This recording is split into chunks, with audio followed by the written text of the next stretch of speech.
বন্ধুরা আসসালামু আলাইকুম। আশা করি সকলে ভালো আছেন। আমি জার্মানি থেকে নিপু সর্দার বলছি। আমি জার্মানিতে কুক হাউস বিল্ডিং করেছি। জার্মানির কুক হাউস বিল্ডিং সম্পর্কে আপনারা যদি জানতে চান অবশ্যই আমার চ্যানেলটিকে সাবস্ক্রাইব করুন। আশা করি ভবিষ্যতে আপনার এবং আপনার পরিবার বন্ধুবান্ধব কারো না কারো উপকারে আসতে পারে।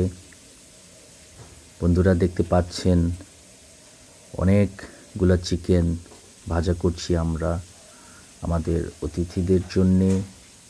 এরকম চমৎকার চমৎকার ভিডিও পেতে আমার চ্যানেলটি সাবস্ক্রাইব করুন, আমাকে সাপোর্ট করুন এবং আপনারা আপনাদের ক্যারিয়ার গড়ুন জার্মানিতে কুক হাউস বিল্ডিংয়ের মাধ্যমে। আমার অভিজ্ঞতাগুলি আমি আপনাদের মাঝে শেয়ার করতে চাই। আশা করি আপনারা আমার পাশে থাকবেন। সবাইকে ধন্যবাদ। বন্ধুরা দেখা হবে পরবর্তী আরেকটি ভিডিওতে।